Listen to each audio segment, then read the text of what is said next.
Hi there, it's Item fans. Today I have for you an unboxing and review of the newly released Prime 1 Lee Bermejo Joker. Stay tuned.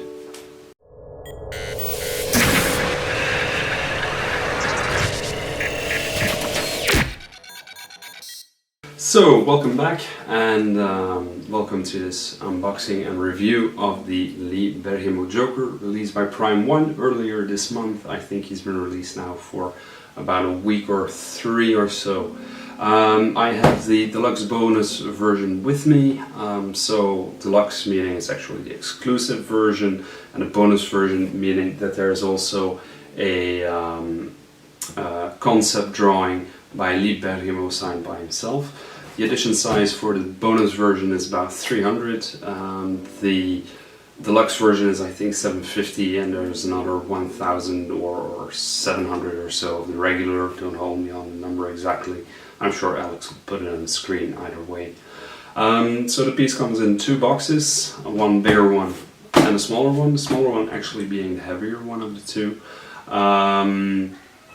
The concept art on the box, we have on one side a portrait of Joker, and then on the back side of this box and on the front side of the other box we have the photo of the statue itself, and then we have written the Joker using Masterline series, so it's their series what they're doing, but it's actually by, as I said, Lee Bermejo.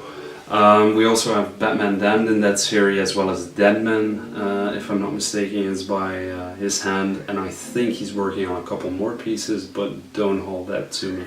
I'm not 100% sure if that's still going through or not, so could be not. Other than that, just about general information. The regular version comes with two portraits, one of which is shown on the box, and the second portrait is with Joker having a batarang to the eye. And it also comes with one hand holding the revolver and the other hand in an open grip sort of situation, or an open palm situation.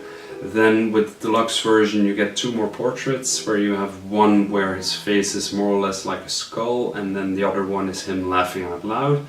I'm trying to see if it's anywhere on here, but I don't think so. And then the other two swap outs are one hand holding playing cards and the other with a knife in his hand. Other than that bit of general information, the piece is a 1/3 scale piece. It's about 70 centimeters high, it's about 47 centimeters wide and 40 centimeters in depth, or 40 or 44 in depth. Other than that, yeah, I guess let's get to unboxing it and seeing what gives. So as I said, this is the deluxe version, so you also get a signed drawing of the concept art and the design for this piece by Lee Bermejo himself. It's a nice addition, it's a nice touch. It doesn't come at any extra cost, but I don't think it's necessary to have, and I also think that this is actually printed and then signed by him, rather than actually he went and drew or hand drew 300 of these prints. So yeah, well, I don't think, or sketches rather, so I don't think this is an absolute must have. The only way to know if it's actually hand drawn is by going over it with an eraser, which I'm not really gonna do, or to compare them with a couple of others, but I think looking at this that it might be printed. Also interesting is if you look at the manual that came with the statue, that you'll see that this one is colored in, whereas the other one was black and white. So it might have been that there was planned to have him hand draw 300 of these to do a short sketch, but that for some reason, COVID or whatever, it wasn't possible. But it's a nice touch, but it certainly isn't something that you have to have per se. So having taken the styrofoam boxes out of the art box, or the art boxes rather, what you can see is we have the smaller and the larger styrofoam box, and it comes with two leaflets, the first one being the manual on the back side, and then on the front side the contents of the two boxes, and on the lower left corner you can see as well the 2 additional portraits that come with this deluxe or exclusive version. Second leaflet being a bit of a commercial for their upcoming Hush Batman, and on the back side you have the 1/3 Joaquin Phoenix Joker that they're doing together with Blitzway. The reason why I have the larger box standing up is because you can see that on the bottom side, which we're facing right now, there's a cutout behind which we can find the bonus that was included in this version with 300 ES, being the additional Lee Bermejo sketch for this statue, which is also signed by him. So that's a nice addition, which came with the first 300 orders of the deluxe version without any additional cost. So that's a nice little extra touch for this piece. So now let's get to opening the styrofoam boxes and let's check out the content. So having opened the styrofoam boxes, what you can see is that the smaller box actually contains the base of the piece, as well as the 3 busts, or how you want to call it, to put on the alternate portraits for the piece. If you get the deluxe version, then I think you get 3. If you buy the regular piece, I reckon you'll only get 1, as you have 1 alternate portrait. It also contains 2 chains that go on the base, and the little flag that goes either into the gun or onto the base. I have to check, I'm not completely sure of that. And then on the left side we have, in the bigger box, the body of Joker himself, as well as the different portraits and the different switch out for the hands. So let's get to opening this wrapping paper. Sadly enough, no silk paper, or no silk rather. I think with Prime 1 it's very dependent on the factory where the piece is ordered, as to whether they include the silk wrapping or use this paper type wrapping.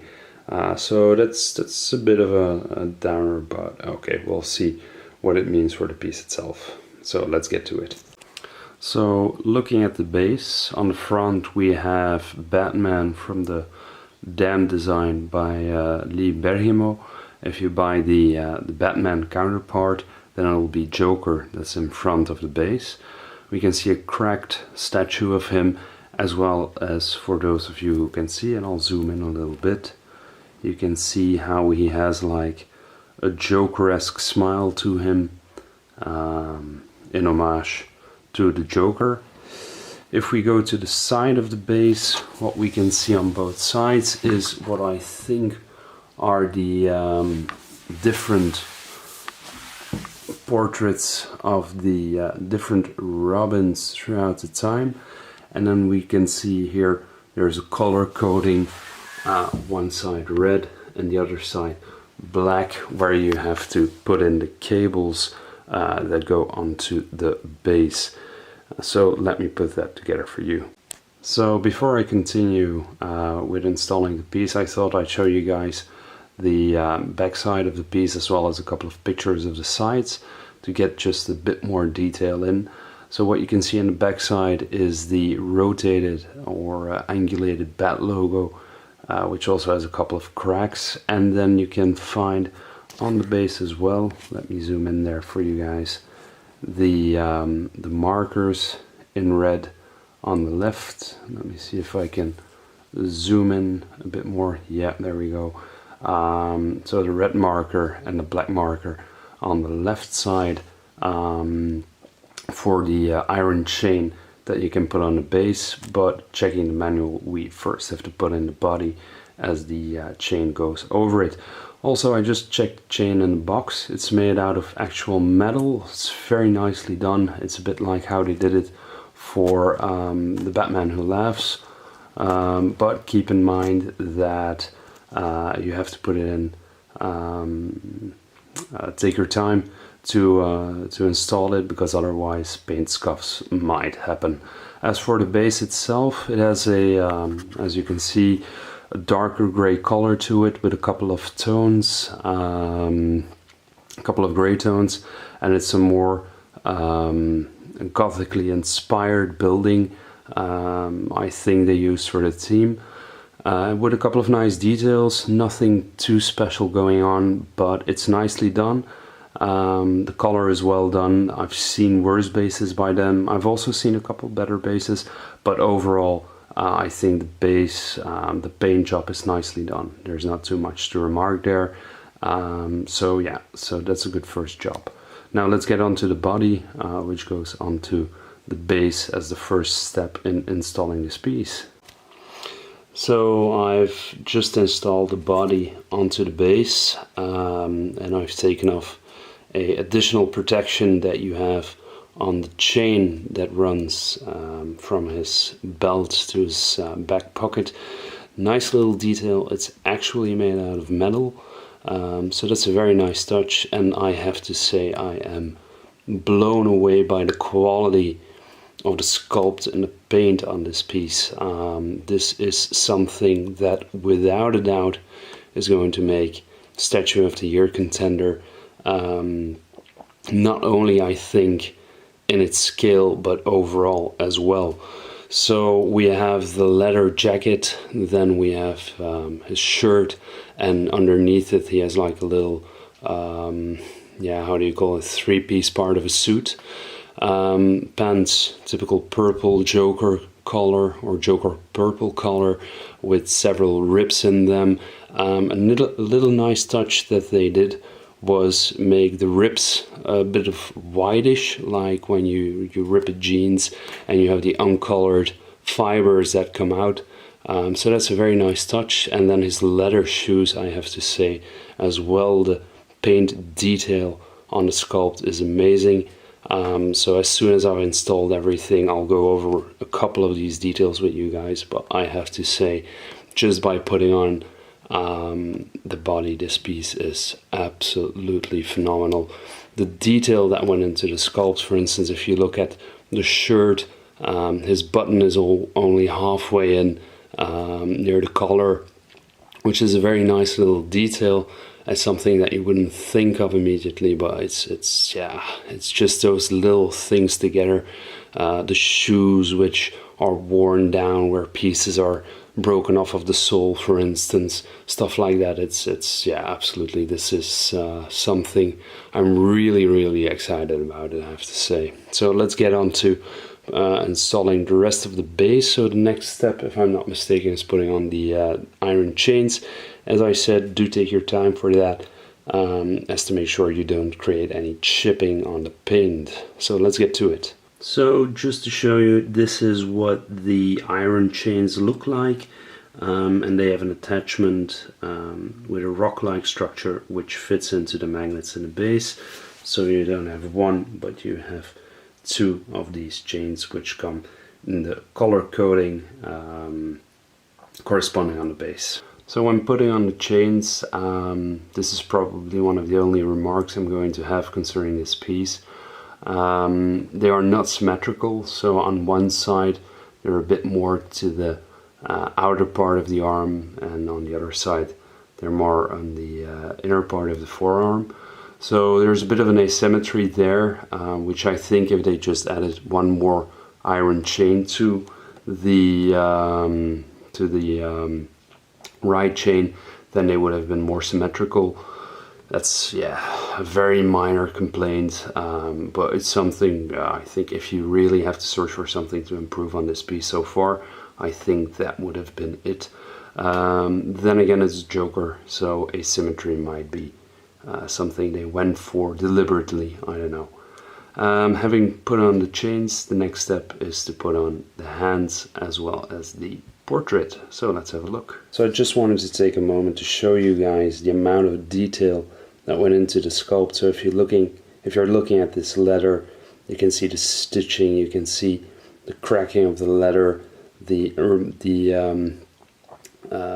yeah, how do you say it, the surface that's a bit irregular. The color here on the camera, it gives a bit more of a brownish color. In reality it's more darkish, more black. So I'll get in some better pictures afterwards to show you guys. But the amount of detail that went into the sculpt just of this glove it's really something else. And then we have the gray whitish skin with a little vein popping out over here. Again, the colors are not really coming out that well. It's due to my LED lighting in the room, but I'll put in some pictures afterwards to show you guys. So let's get these hands on and let's see what that gives of an effect. So the paint of the gun, personally I'd like to have seen it a bit more gun metallic gray, but I do like the stocking, which has this gloss effect to it. Looks like wood, to be honest. It's very close to it. They try to paint in some fine lines like you'd expect with an actual wood stocking as well. There's a bit of detail on the gun, not too much, but still there's a bit there, as you can see. Then I also love how he's keeping his pinky open when grasping onto the gun. It's a very nice little touch they did there. Let me try and not drop this, otherwise I won't be too happy. And then upside down, but there we go. So this is the regular right hand that you'll get with the piece, and then if you buy the exclusive you'll get 2 more that I'll show you guys in a second. So let me start off with showing you guys the first regular portrait, and then I'll show you the other regular portrait as well as the 2 exclusives in the additional bust stands or portrait stands that you get with the piece. So again, the paint on this piece is very nice. You have the gray whitish skin color, the green, dark green here, blackened hair. The eyes are done very, very well, and what I like as well is that you can see that he has his right eyebrow, or his left eyebrow rather, pulled up a bit more compared to the left one, or the other way around, sorry, he has the left eyebrow pulled up a bit more compared to the right one, as to give just a little bit more facial expression to that sinister smile that he has. So it's a very small touch, but it just makes a bit of a difference. Teeth are done quite nicely, both in sculpt as in paint. I do have something I always tend to pay attention to, but it's quite nicely done. I think the morphology isn't that far off compared to actual teeth, but it's nothing someone who doesn't specialize in it would notice. As for the smile, it's also done very convincingly with the scars running up just to the preauricular region. The flesh tones are done convincingly as well, so it's very nice. Important when you're unboxing the head sculpt, when you look at the hair in the back here. Let me just turn this around for you guys. When you look near my thumb here, don't worry, this is not a bit of hair strand that's broken off or anything. This is what you'll see, because that's where it will make close contact with the cape and as such, or his jacket, and as such, don't worry, it's not that there is a strand of hair broken off. They're actually very well packaged with additional softer foam to provide additional padding as to make sure that these pieces, the hair strands, don't get damaged. So that's one side and the other side. So I'm going to put on the first head sculpt, the first portrait, and then we'll have a look at the statue on when put together, and then we'll look at the additional parts. So let's see what that gives. So looking at the head sculpts that we have, I've put them on the additional busts, which I think they're now doing more frequently. I do know that they're doing it for their Harley Quinn as well as for instance, the new Hush Batman that they've announced. So it's something that we'll be doing more frequently. And then when we go through the different portraits, we have firstly, let me move over a bit. We have the additional regular portrait where Joker has taken a battering to the eye. It's very convincingly done. Let me try and show you guys what that looks like. Let me see, because it has a pretty strong magnet. There we go. So this is what you can expect. There's a bit of a laceration on the chin, blood dripping down as well, a couple of lacerations to the face, so he's clearly been fighting with Batman. And then we have the battering to the eye, which is done very, very, very nicely. For me, it's very difficult as to decide which portrait I like best. I think each of them has their own strengths and weaknesses, and they all add to the piece and give it a different story. So then the second one we have is the first exclusive one, where we have him laughing out loud. Detail in the mouth is done very nicely. His sinister eyes focused probably on Batman, challenging him or whatever. And it's one of the things that I've noticed with Prime 1 is that sometimes they make additional head sculpts for the exclusive or the deluxe versions, which personally don't add much to the piece, but these two are clearly different compared to what they usually were compared to the regular ones. So in this case, I do feel that there is a significant addition, and it's one of the reasons why you should consider buying the deluxe version. So looking at the side, we have the scar running up again all the way to the preauricular region there as well. And then lastly, the third portrait is the, as I said, skull-like portrait, which is directly from the Lee Bermejo artwork. So this is something a bit more atypical. Either you like it or you don't. But personally, I do think it's something else. I don't think that this will be my main display option, but I do really like the concept of it, and I'll keep it displayed next to the statue without doubt. Then looking at the switch outs first, what we have firstly is the hand holding the playing cards. These playing cards are actually made out of paper or cardboard, and you can switch them out, so you can take them out. Yeah, nice little detail on the back as well.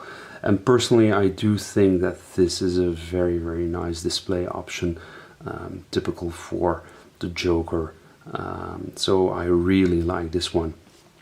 Then the second additional display option that we have is the knife. So when looking at the knife, it has a couple of very nice details. For instance, we have the screws here on the handle, as well as the same glossy effect with lines, making it have that wood-like effect like they did with the handle or the stocking of the gun as well. And then there's a bit of usage on the knife, as you can see, so he's been stabbing away. Yeah, so this is pretty well done, I have to say. There's quite some nice detail in there, which isn't always the case, but they really went all out for this piece. And then let's get to evaluate the piece itself. So we start off with the base with Batman being chained, which is something that comes back from the story of Batman Damned. So if you haven't read it, the famous story with the Batwang in the first edition, first issue, then I highly recommend it. It's a very good story. It's an atypical story, but it's without a doubt something that's on my recommendation list. And if we go up, as you can see, I added a little flag to the gun. I don't think I'll use it for display, but this is just for review purposes that I added it on. It's actually made of fabric and it can slide into the gun, but personally I'm going to take it off as soon as this review is done, because I feel that it diminishes, it's a typical character trait for the Joker, but it diminishes the menacing traits that the statue has. Then if we go and look firstly at his shoes, there we go. So I reckon these are snake leather shoes, where the coloring, the texture, it's all very nicely done. We have the stitching of the soles, and for instance, I think here on the front as well, I'll try and get that into image somewhat. You can see that there's, yeah, if it zooms well, there's a bit of chipping on the soles due to wear. Leathery like shoelaces as well, very nicely done.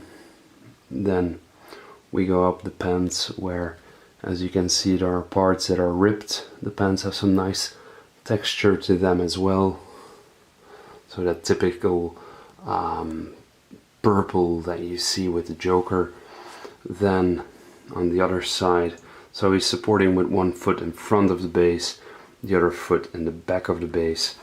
Then we have the chain that runs from his belt to his back pocket is made out of actual metal, and they are as friendly at Prime 1 as to provide additional wrapping paper around that chain to prevent any paint blemishes or damaging to occur. Then we have the gun in place, which we already discussed a bit during the unboxing. So personally, I'd have liked a different paint, a bit more gun metallic on there, but it's certainly not a deal breaker, and I do think that other people might like it the way it is. It's just a personal preference. Then we go up. So the front hand is somewhat permanent, as in there are no switch outs for that one. And then what you can see is the little details. Let me zoom in there for you guys. So you can see the shirt showing some wear and tear. So it's not his best shirt that he has in his closet. So he knows he's gonna fight Batman. So no, doesn't have any use to take out your best clothing. One of the things I really like as well is when we look at the collar and the last button there. He didn't have the time, or he wasn't up for it to put in the last button completely. So you can see it sticks out halfway through the shirt, and it's a very nice detail. And that's one of the things that makes this piece as great as it is. You can see also the line work on the shirt, etc. There are all these little details that just give this piece so much more presence to it. And then of course we have the man himself, the portrait in place, that sinister look, him pulling up one eyebrow, being like, yeah, you can try and defeat me, but you know I'll come back.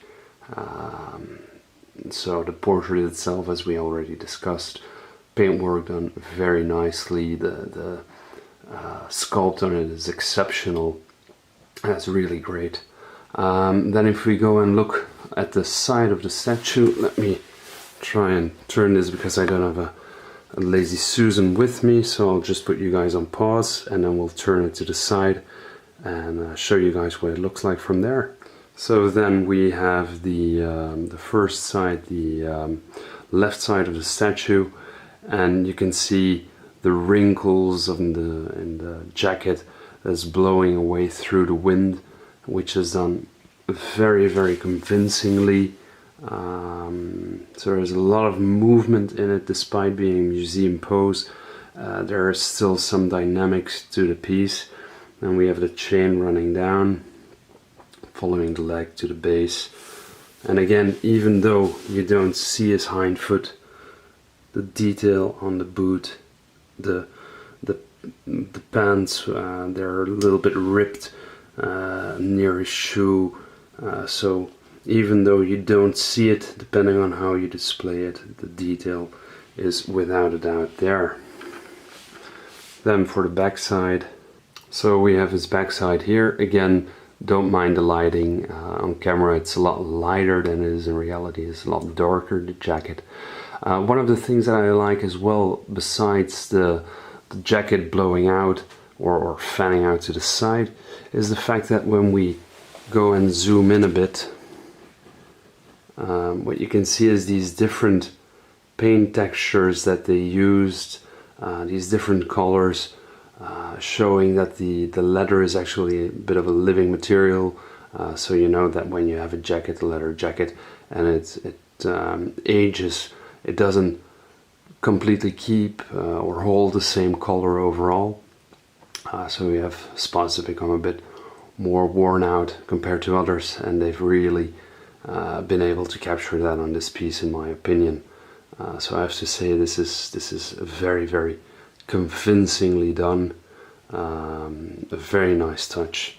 And then we have the iron chains which sit on the base here. Let me put that into focus for a second. No, it's a bit of trouble. So there we have the iron chains that run onto the base, and then two magnets holding them into place. And then for the last side, so again we have the jacket which is fanning to this side now, so to get a bit of dynamics into the piece. Again, great sculpting. The details in the arm are very nicely done. But of course this is not the main angle you display it at. Still, if you'd want to, I think you could pull it off. So there you have it. That was my short unboxing and review for the new Prime 1 Lee Bermejo 1/3 Joker piece. Personally, I think it's an absolute masterpiece and a contender for Statue of the Year, both in its scale and overall. And I do think this is a sleeper hit. I don't think it's sold out yet, so if you have the chance, make sure you try and get it in your collection if you're a Joker fan, because while it's not the classical comic Joker, I do think that this might be one of the definitive pieces of Joker to have. So if you liked the video, give us a thumbs up, and of course don't forget to subscribe, and we'll see you guys for the next one. Bye bye.